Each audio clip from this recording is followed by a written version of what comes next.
আজকে আমরা আলোচনা করব different types of transaction with the bank. ব্যাংকের সঙ্গে কি ধরনের লেনদেন হতে পারে তার একটা আলোচনা আজকের ভিডিওতে আমি তোমাদের দেখাচ্ছি। Number 1, cash deposited into bank. তাহলে যখন ব্যাংকে ক্যাশ ডিপোজিট করা হচ্ছে, ব্যাংক ব্যালেন্স বাড়ছে, তাহলে increase of bank balance, bank আমাদের অ্যাসেট, ইনক্রিজ অফ অ্যাসেট। তাহলে দেখো ডেবিট করেছি, ক্যাশ কমে যাচ্ছে, ডিক্রিজ অফ অ্যাসেট, ক্রেডিট করেছি। Bank account debit to cash account, being cash deposited into bank. পরেরটা দেখো, cheque receive from debtors and deposited into bank immediately. তাহলে যখন ডেটারের কাছ থেকে কোনো চেক পাওয়া যায় এবং সেটা ব্যাংকে সঙ্গে সঙ্গে ডিপোজিট করা হয়, তখন আমরা কি এন্ট্রি করি? ব্যাংক অ্যাকাউন্ট ডেবিট করে দিই, কারণ ইনক্রিজ অফ অ্যাসেট হচ্ছে, কারণ ব্যাংকে চেকটা জমা পড়ে গেছে, ব্যাংকের ব্যালেন্স বেড়ে গেছে। তাহলে ইনক্রিজ অফ ব্যাংক ব্যালেন্স মানে increase of asset, debit to debtors account, ডেটার্সের ব্যালেন্স কমে গেছে, ডিক্রিজ অফ অ্যাসেট, ক্রেডিট করে দিচ্ছি। Being cheque received and deposited into bank.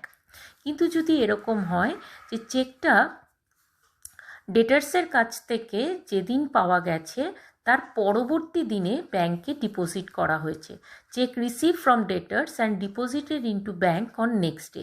তার মানে প্রথম যখন ডেটার্সের কাছ থেকে চেকটা পাওয়া গেছিল সেদিন ওই চেকটা ক্যাশ বক্সেই ছিল। যেহেতু সেদিন ওই চেকটা ক্যাশ বক্সেই ছিল, তার মানে এখানে আমরা ধরে নিচ্ছি ক্যাশটা তাহলে সেদিন বেড়ে গেছে। তাহলে সেই জন্য আমরা কি করছি? ক্যাশ অ্যাকাউন্টকে ডেবিট করে দিচ্ছি। Increase of cash, cash box বেড়ে গেছে, চেকটা ক্যাশ বক্সে রাখা, তাহলে ইনক্রিজ অফ ক্যাশ, ডেবিট, ডেটার্সের ব্যালেন্স কমে গেল, টু ডেটার্স অ্যাকাউন্ট, ক্রেডিট করে দিলাম। Being cheque receive from debtors. Subsequent ডেটে, পরের দিন যখন ওই চেকটা ব্যাংকে জমা পড়ছে, তখন ক্যাশ বক্স থেকে চেকটা চলে যাচ্ছে ব্যাংকে। তাহলে এবার ব্যাংকের ব্যালেন্স বেড়ে গেল, ক্যাশের ব্যালেন্স কমে গেল। তাহলে increase of asset, increase of bank balance, bank account debit. আর ক্যাশ বক্স থেকে চেকটা চলে গেছে, তাহলে ক্যাশ ব্যালেন্স কমে যাচ্ছে, টু ক্যাশ অ্যাকাউন্ট। তাহলে being cheque deposited into bank. তাহলে যদি সেই দিনকেই, যেদিন চেক পেলাম সেই দিনকেই যদি জমা পড়ে যায়, তাহলে ডাইরেক্টলি আমরা ব্যাংকে ডিপোজিট দেখাবো। আর যদি চেক পাওয়ার পরবর্তী কোনো তারিখে চেকটা ব্যাংকে ডিপোজিট হয়, তাহলে প্রথমে আমরা ক্যাশটাকে বাড়িয়ে দেবো, ক্যাশ অ্যাকাউন্ট ডেবিট করব, এবং পরবর্তীকালে আমরা ব্যাংক অ্যাকাউন্টকে ডেবিট করব, ক্যাশ অ্যাকাউন্টকে ক্রেডিট করে কমিয়ে দেবো। এই এন্ট্রিটাকে বলা হয় কন্ট্রা এন্ট্রি। আমি পরে তোমাদের এটা আরও ডিটেলসে বোঝাবো। পরবর্তী ট্রানজাকশনটা দেখো, direct deposit by debtors to bank. এখানে দেখা যাচ্ছে ডেটার্স ডাইরেক্টলি ব্যাংকেই ডিপোজিট করে দিয়েছে, তাহলে ব্যাংকের ব্যালেন্স বেড়ে গেছে, bank account debit to debtors account, being direct deposit to bank made by debtors. এরপর endorsement of cheque receive from a debtor to a creditor. আমরা যখন একটা চেক পাই, কোনো বিজনেসম্যান যখন একটা চেক পায়, তখন সে সেই চেকটাকে ওই চেকের পিছনে সই করে সত্তান্তর করতে পারে, অর্থাৎ অন্য লোককে দিয়ে দিতে পারে, তার যে ক্রেডিটার তাকে দিয়ে দিতে পারে। একে বলা হয় সত্তান্তরকরণ বা এন্ডোর্সমেন্ট। অর্থাৎ একজনের কাছ থেকে পাওয়া চেক যখন অন্য কাউকে হস্তান্তর করা হয়, তখন সেই প্রক্রিয়াকে বলা হয় সত্তান্তরকরণ বা এন্ডোর্সমেন্ট। তো এই যে সত্তান্তরকরণ বা এন্ডোর্সমেন্ট, এক্ষেত্রে কিভাবে আমরা এন্ট্রি করব, আমি একটা এক্সাম্পলের মাধ্যমে তোমাদের দেখিয়েছি। দেখো, received a cheque of ₹5,000 from Amar and endorse the same on the next day to Kabir. তাহলে দেখো, যখন অমরের কাছ থেকে চেকটা পাওয়া যাচ্ছে, তখন আমরা কি এন্ট্রি করছি? Cash account debit 5,000 two Amar account 5,000, কারণ চেকটা যেদিন এলো সেদিন তো ক্যাশ বক্সেই রাখা, তাহলে ক্যাশ ব্যালেন্স বেড়ে গেছে, ক্যাশ অ্যাকাউন্টকে ওই জন্য ডেবিট করেছি। অমরের কাছ থেকে পেয়েছি, অমর ডেটার, ডেটারের ব্যালেন্স কমে গেছে, তাহলে to Amar account 5,000, being cheque receive from Amar. এবারে ওই চেকটা যখন এন্ডোর্স করব, তখন তো আমি ব্যাংকে চেক একবার জমা দিয়ে দিলে তো আর সেই চেক এন্ডোর্স হবে না। তার মানে ক্যাশ বক্স থেকেই চেকটাকে বের করে চেকের পেছনে সই করে ওই চেকটা আমার যে ক্রেডিটার তাকে আমি এন্ডোর্স করতে পারবো, তাকে হস্তান্তর করে দিতে পারবো। তাহলে তার জন্য আমি কি এন্ট্রি করব?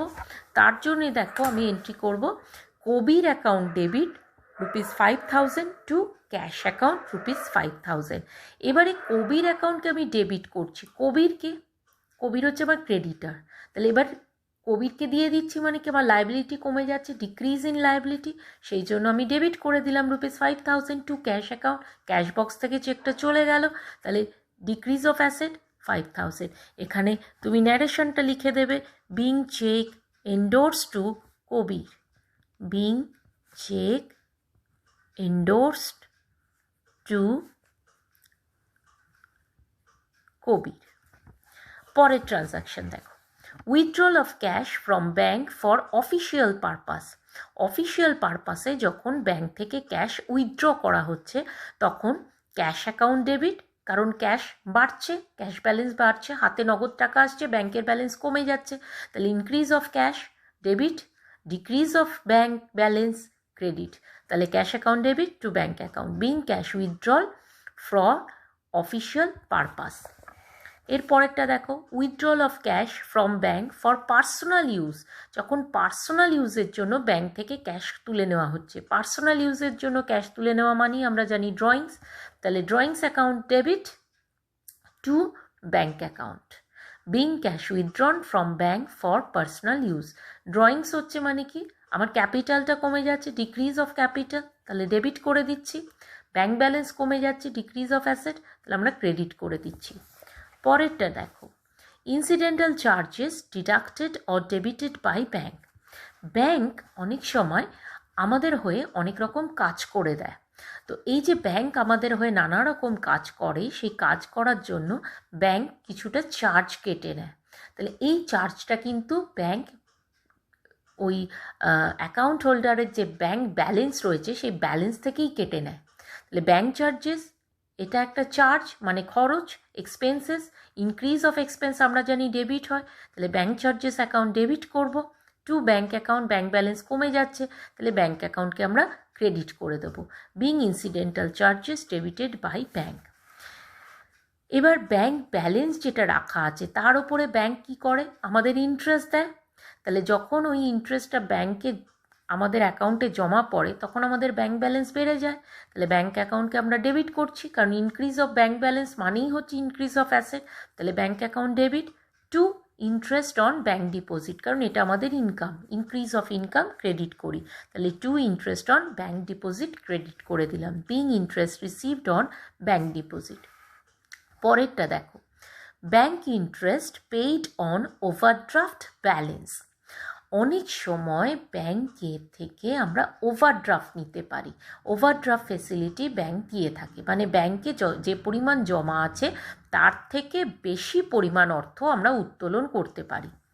এই যে ব্যাঙ্ক থেকে আমরা অর্থ উত্তোলন করি এটা হলো আমাদের লোন, আমরা ব্যাঙ্ক থেকে ধার নিচ্ছি, তাহলে আমরা যখন ধার নিই বা লোন নিই তখন সেই লোনের ওপর আমাদের ইন্টারেস্ট দিতে হয়, তাহলে আমরা যখন লোনের ওপর ইন্টারেস্ট দিচ্ছি তখন সেটা আমাদের এক্সপেন্স, তাহলে interest on bank overdraft account আমাদের এক্সপেন্স, ইনক্রিজ অফ এক্সপেন্স দেখো ডেবিট করে দেবো, আর ব্যাঙ্ক ব্যালেন্স তখন আমাদের কমে যাবে কারণ ব্যাঙ্ক থেকেই টাকাটা আমাদের দিতে হবে, ব্যাঙ্ক ব্যালেন্স কমে যাচ্ছে, ডিক্রিজ অফ অ্যাসেট, তাহলে টু ব্যাঙ্ক অ্যাকাউন্ট ক্রেডিট করে দিচ্ছি। মাথায় রাখবে যখন ব্যাঙ্কে ব্যালেন্স আছে আমাদের ফেভারেবল ব্যালেন্স আছে তখন ব্যাঙ্ক আমাদের ইন্টারেস্ট দেয়, আর আমাদের যদি ব্যাঙ্ক থেকে লোন নিতে হয়, ওভারড্রাফট নিতে হয়, তার মানে আমাদের কিন্তু তখন ব্যাঙ্কে ক্রেডিট ব্যালেন্স আছে, মানে ব্যাঙ্কে আমরা লোন নিয়েছি বলে আমাদের ব্যাঙ্ককে ইন্টারেস্ট দিতে হচ্ছে, তখন ইন্টারেস্টটা কিন্তু হয়ে যাবে এক্সপেন্স। আমাদের যখন ব্যাঙ্ক ইন্টারেস্ট দেয় তখন সেটা আমাদের ইনকাম, আমরা যখন ব্যাঙ্ক ওভারড্রাফটের ওপর ইন্টারেস্ট দিই তখন সেটা হচ্ছে আমাদের এক্সপেন্স, সেই জন্য interest on bank overdraft account debit to bank account being interest on overdraft debited by bank. পরেরটা দেখো,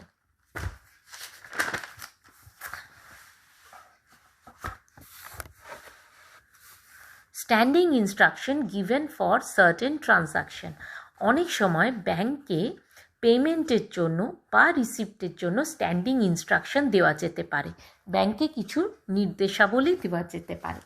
যেমন ধরো ব্যাংকে বলা হলো যে ইন্স্যুরেন্স প্রিমিয়াম আমার হয়ে দিয়ে দাও।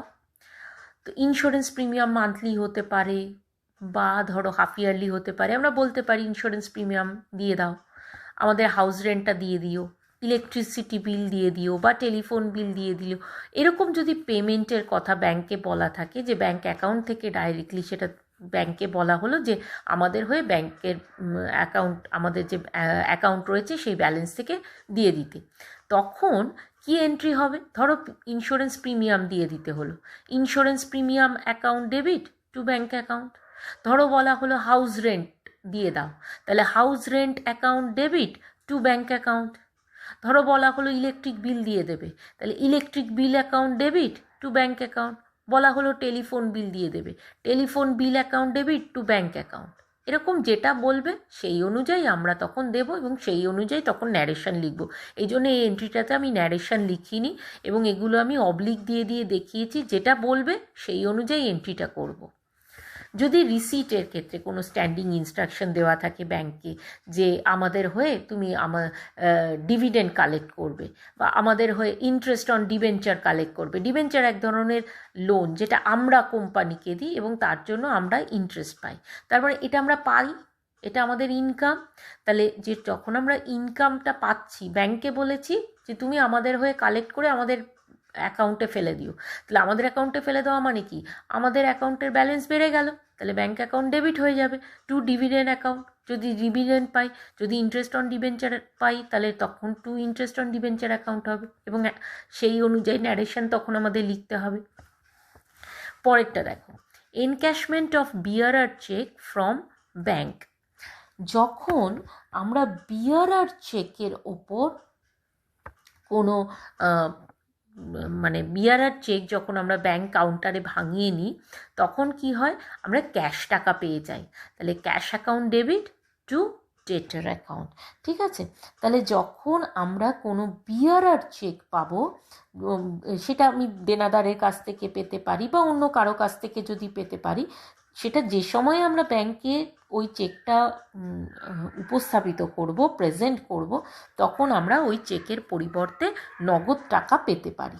তো যখন আমরা এই নগদ টাকাটা পেলাম, তখন আমরা সেটাকে কি করি? নগদ টাকা পেয়ে গেলাম মানে ক্যাশ অ্যাকাউন্ট ডেবিট টু ডেটার অ্যাকাউন্ট। যার কাছ থেকে পেয়েছি তার নামটা লিখে দিচ্ছি, সে আমাদের ডেটার হলে তার ব্যালেন্সটা কমে গেল, ডেটারের ব্যালেন্স কমে গেল, ডেটার অ্যাকাউন্টকে ক্রেডিট করে দিচ্ছি। তাহলে being cheque received and encashed. এরপরে দেখো ডিসঅনারটা দেখব, dishonour of cheque receive from debtor. যদি আমরা ডেটারের কাছ থেকে কোনো চেক পাই এবং সেটা যদি পরবর্তীকালে ডিসঅনার হয়, তখন কি এন্ট্রি পাস করব। এবার দেখো, যখন আমরা কোনো চেক পাই তখন আমরা তিনভাবে সেটাকে করতে পারি। কি কি ক্ষেত্রে করতে পারি দেখো, এক হতে পারে যে এই চেকটা যে অ্যাকাউন্ট হোল্ডার বা ডিপোজিটার সেই চেকে ডিপোজিট করলো। যে অ্যাকাউন্টিং হোল্ডার, যার ব্যাংকে অ্যাকাউন্ট আছে, এখানে ডিপোজিটার বলতে আমরা বোঝাতে চাইছি অ্যাকাউন্ট হোল্ডার, যার ওই ব্যাংকে অ্যাকাউন্টটা আছে, সেই অ্যাকাউন্ট হোল্ডারই বা আমানতকারী ওই চেকটা ব্যাংকে ডিপোজিট করেছে।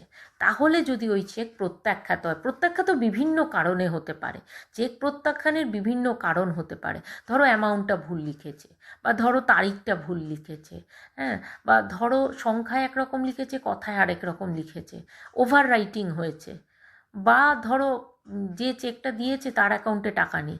বিভিন্ন কারণে চেক ডিসঅনার হতে পারে, প্রত্যাখ্যাত হতে পারে। তো যদি প্রত্যাখ্যাত হয় তাহলে কি এন্ট্রি হবে?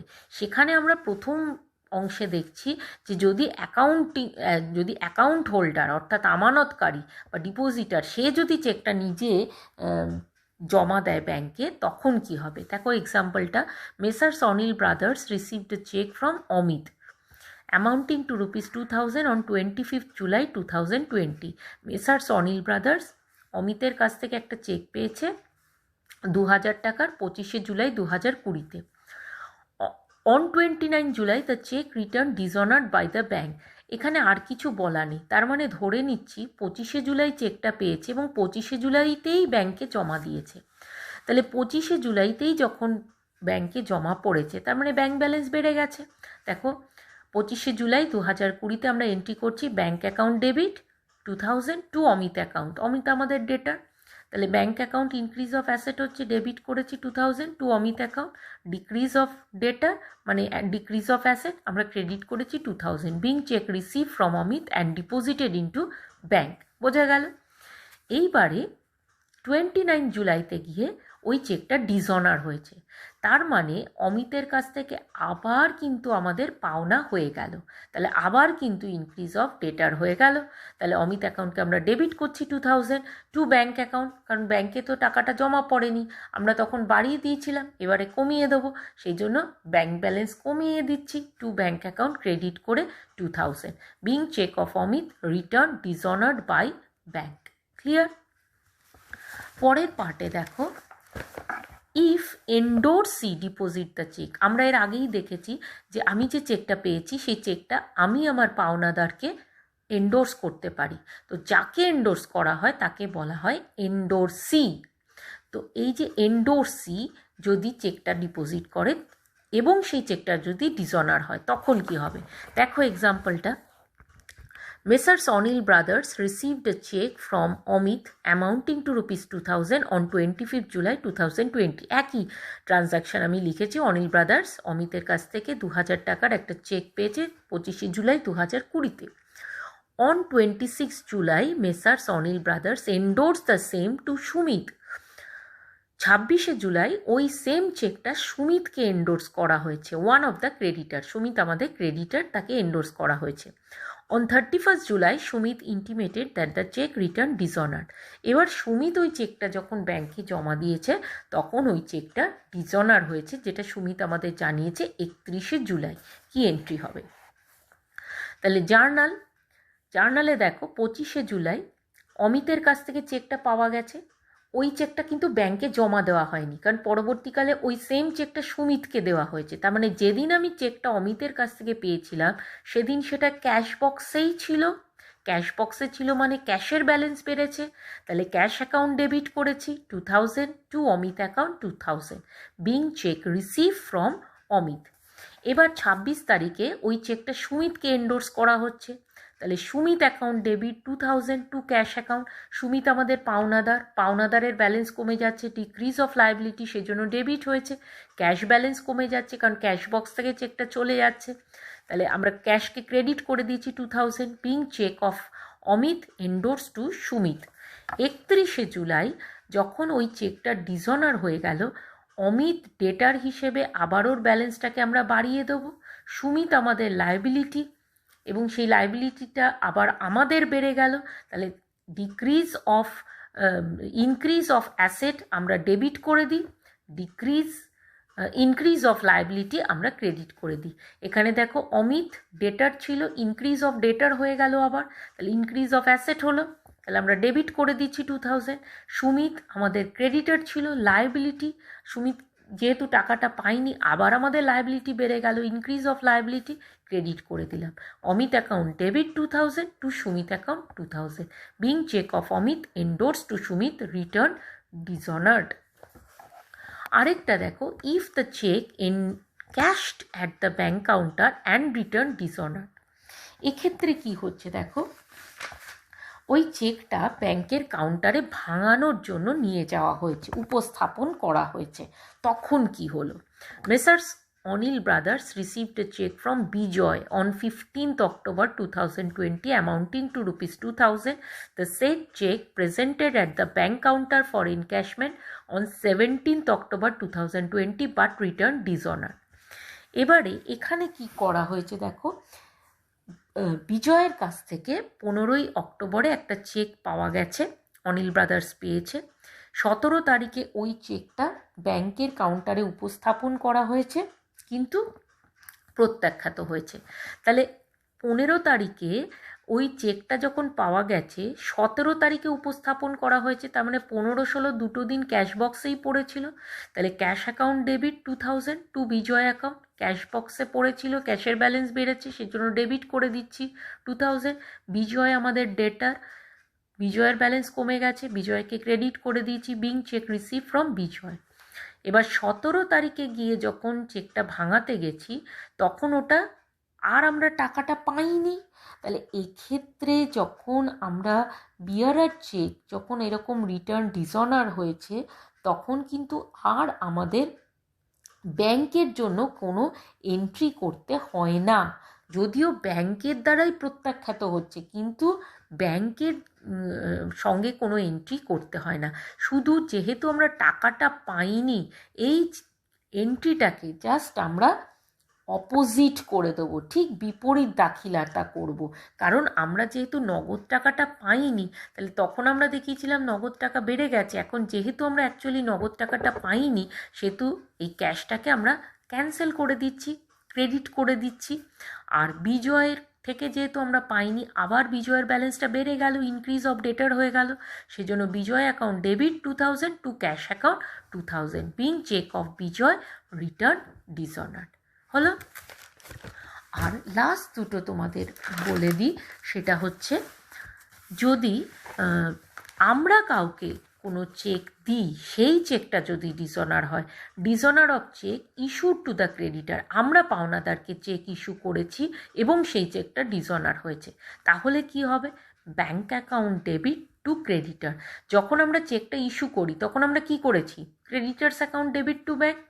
যখন আমরা চেকটা ইস্যু করেছিলাম তখন আমরা কি এন্ট্রি করেছি? ক্রেডিটার্স অ্যাকাউন্ট ডেবিট, ক্রেডিটার্সকে দিয়েছি টু ব্যাঙ্ক অ্যাকাউন্ট, আমাদের ব্যাঙ্ক ব্যালেন্সটা কমিয়ে দিয়েছি। এবার যেহেতু চেকটা ডিসঅনার হয়ে গেছে, আমাদের অ্যাকাউন্টের থেকে তো টাকাটা যায়নি, তার মানে আমাদের অ্যাকাউন্ট ব্যালেন্সটা আবার বেড়ে গেল। তাহলে ব্যাঙ্ক অ্যাকাউন্টকে সেই জন্য আমরা বাড়িয়ে দিলাম, ডেবিট করে দিলাম। আর ক্রেডিটার আবার আমাদের লায়াবিলিটি ফিরে এলো, ইনক্রিজ অফ লায়াবিলিটি হয়ে গেল, তাহলে ক্রেডিটারকে ক্রেডিট করে দিলাম। Bank account debit to creditor account. Clear? আরেকটা জিনিস তোমাদের বলে রাখি, সেটা হচ্ছে stopping payment order of a cheque. যখন কোনো কারণে একটা স্টপ পেমেন্ট অর্ডার ইস্যু করা হয় তখন সেক্ষেত্রে কি করা হতে পারে? স্টপ পেমেন্ট অর্ডারের ক্ষেত্রে তোমরা জানবে যে এটা বিভিন্ন কারণে করা যেতে পারে। ধরো আমি কাউকে একটা চেক ইস্যু করেছি, চেকটা চুরি হয়ে গেছে, হ্যাঁ, বা ধরো আমাদের অ্যাকাউন্টে কম ব্যালেন্স আছে, এরকম বিভিন্ন কারণ হতে পারে। তো বা ভুল লেখা হয়েছে, তো এরকম কারণে ব্যাংকে আমরা একটা স্টপ পেমেন্ট অর্ডার ইস্যু করতে পারি। তো সেক্ষেত্রে ব্যাংক কিন্তু আর টাকাটা দেয় না। হ্যাঁ, ব্যাংক যখন টাকাটা দেয় না তখন ডিসঅনারের ক্ষেত্রে আমরা যে এন্ট্রি করেছি সেম এন্ট্রি আমরা স্টপ পেমেন্ট অর্ডারের ক্ষেত্রেই কিন্তু পাস করব। দেখো আমি সেজন্যই লিখেছি, if stop payment order issued to the bank due to some reason by the account holder, then bank does not pay the amount. In that case, dishonor entry will be passed in the journal. আশা করি তোমরা এই ট্রানজাকশানগুলো, যে different ট্রানজাকশানগুলো relating to bank হয় সেটা বুঝতে পেরেছো। যদি কারোর অসুবিধা থাকে অবশ্যই আমাকে জানাবে।